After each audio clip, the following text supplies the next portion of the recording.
പ്രിയപ്പെട്ടവരെ, ഇന്നത്തെ ചോദ്യം: എന്ത് പ്രത്യേകമായ അഭിഷേകമാണ്, അനുഗ്രഹമാണ് ദൈവം നിനക്ക് വേണ്ടി കരുതി വച്ചിട്ടുള്ളത്? എന്താണ് ചോദ്യം? എന്ത് സ്പെഷ്യലാണ് കർത്താവ് നിനക്ക് വേണ്ടി ഒരുക്കി വെച്ചിട്ടുള്ളത്? നമ്മൾ സ്പെഷ്യലാണ്. എനിക്ക് അല്ലെങ്കിൽ ഓരോരുത്തർക്ക് സ്പെഷ്യൽ അമ്മമാർ മക്കൾക്ക്, ചില മക്കൾക്ക് ഇങ്ങനെ സ്പെഷ്യൽ ഉണ്ടാക്കി കൊടുക്കാറുണ്ട്.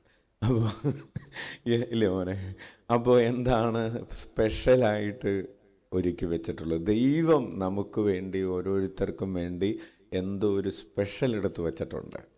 അതെന്താണ് എന്നാണ് ചോദ്യം. ഇന്നത്തെ ഒന്നാം വായനയിൽ ദൈവം മേഘത്തിൽ പ്രത്യക്ഷപ്പെടുന്നു, ഇടിമിന്നലായിട്ട് പ്രത്യക്ഷപ്പെടുന്നു, ഭൂമി കുലുക്കമായിട്ട് പ്രത്യക്ഷപ്പെടുന്നു. അതെല്ലാവർക്കും വേണ്ടിയിട്ടുള്ളതാണ്. പക്ഷെ മോശയോട് സ്പെഷ്യലായിട്ട് പറയാണ്, നീ അങ്ങോട്ട് കയറുക, നിനക്ക് ഞാൻ വേറെ കുറച്ചുകൂടെ എടുത്തു വെച്ചിട്ടുണ്ട്, നിന്നോട് കുറച്ചുകൂടെ കാര്യങ്ങൾ പറയാനുണ്ട്. അപ്പം മോശയ്ക്ക് എല്ലാവർക്കും കൊടുത്തത് കൂടാതെ മോശയോട് എന്തോ സ്പെഷ്യലായിട്ട് ഒരു കമ്മ്യൂണിക്കേഷനുണ്ട്, എന്തോ സ്പെഷ്യൽ കൊടുക്കുന്നുണ്ട്.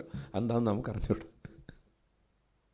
ഇനി സുവിശേഷത്തിൽ ഈശോ ശിഷ്യന്മാരോട് പറയാണ്, 12 പേരോട് പറയാണ്, നിങ്ങൾക്ക് സ്പെഷ്യലായിട്ട് കുറച്ച് കാര്യങ്ങൾ വെച്ചിട്ടുണ്ട്. ഈശോ പറയുന്നു, ഉപമകൾ പറഞ്ഞത് ഉപമകൾ എല്ലാവരോടും കൂടെ ഉപമ പറഞ്ഞു. പക്ഷേ ഈ 12 പേര് മാത്രമായിരിക്കുമ്പോൾ അവർ ഈശോയുടെ അടുത്ത് വന്നിട്ട് ചോദിച്ചു, ഇതിൻ്റെ അർത്ഥം എന്താ? അപ്പോൾ ഈശോ പറഞ്ഞു, അത് നിങ്ങൾക്ക് സ്പെഷ്യലായിട്ട് പറഞ്ഞു തരാനുള്ളതാണ്. കൈയടിച്ച് കർത്താവിന് നന്ദി പറയും. അപ്പോൾ അർത്ഥം ഇതാണ്, ഈശോ സ്പെഷ്യൽ എടുത്ത് വെക്കുന്നവനാണ്. ആർക്ക് വേണ്ടി?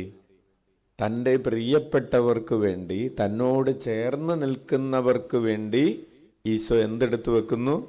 ഇങ്ങനെ കറിയൊക്കെ ഉണ്ടാക്കി കഴിഞ്ഞപ്പോൾ ഒന്ന് ഒരു പീസ് എടുത്ത് സ്പെഷ്യലി മാറ്റി വെച്ചിട്ടുണ്ട്.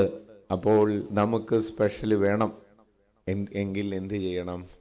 മോശ പ്രത്യേകമായി സ്പെഷ്യൽ കിട്ടണമെന്നുണ്ടെങ്കിൽ നമ്മൾ ചെയ്യേണ്ട ഒരു കാര്യമുണ്ട്. എന്താണത്? സ്പെഷ്യലായിട്ട് സ്നേഹിക്കണം, അല്ലേ? സ്പെഷ്യലായിട്ട് സ്നേഹിക്കുമ്പോഴാണ് നമുക്ക് സ്പെഷ്യൽ, അതായത് അങ്ങോട്ട് സ്പെഷ്യലായിട്ട് കൊടുക്കുമ്പോഴാണ് ഇങ്ങോട്ട് സ്പെഷ്യലായിട്ട് കിട്ടുന്നത്. ഹല്ലേലൂയ. അങ്ങോട്ട് ഒന്നും സ്പെഷ്യലായിട്ട് കൊടുക്കാതെ ഇങ്ങോട്ട് സ്പെഷ്യലായിട്ട് വേണമെന്ന് പറയരുത്. അപ്പോൾ ശിഷ്യന്മാർ 12 പേര് ഈശോയെ സ്പെഷ്യലായിട്ട് തങ്ങളുടെ ഒക്കെ എല്ലാം ഉപേക്ഷിച്ച് അനുഗമിച്ചപ്പോൾ ഈശോ പറഞ്ഞു, യെസ്, നിങ്ങളോട് രഹസ്യത്തിൽ കുറച്ച് കാര്യങ്ങൾ പറയാനുണ്ട്. നിങ്ങൾ കാണുന്ന കണ്ണുകൾ ഭാഗ്യമുള്ളവ, നിങ്ങൾ കേൾക്കുന്ന കാതുകൾ ഭാഗ്യമുള്ളവ. അതുകൊണ്ടാണ് ഈശോ പറഞ്ഞത്, ഉള്ളവന് വീണ്ടും കൊടുക്കപ്പെടും. എന്തുള്ളവന്? കാറുള്ളവന് വീണ്ടും ഒരു കാറൂടെ കൊടുക്കും. അതല്ല, സ്നേഹമുള്ളവന്, സ്പെഷ്യലായിട്ടുള്ള സ്നേഹമുള്ളവന് സ്പെഷ്യലായിട്ട് വീണ്ടും സ്വർഗീയമായ ദർശനങ്ങൾ കൊടുക്കപ്പെടും. കൈയടിച്ച് കർത്താവിന് നന്ദി പറയാം. അതായത് ഈശോയോട് സ്നേഹമുള്ളവന്, ഉള്ളവനെന്ന് പറഞ്ഞാൽ അതാണ്, സ്നേഹമുള്ളവന്, ഭക്തിയുള്ളവന്, വിശ്വാസമുള്ളവന് വീണ്ടും ദൈവീക ദർശനങ്ങൾ കൊടുക്കപ്പെടും. ദൈവം കൊടുക്കുന്നത് ദൈവിക ദർശനങ്ങളാണ്, ദൈവത്തിൻ്റെ മഹത്വമാണ്. അത് വീണ്ടും കൊടുക്കപ്പെടും. അപ്പോൾ നമുക്ക് കണ്ണുകളടക്കാം.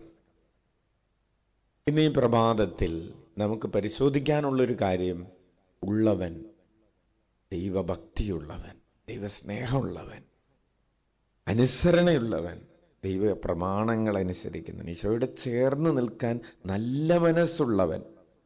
അങ്ങനെ ഉള്ളവന്, നല്ല മനസ്സ്, സ്നേഹം, നല്ല ഹൃദയം ഉള്ളവന് ദൈവീക വെളിപാടുകൾ നൽകപ്പെടും.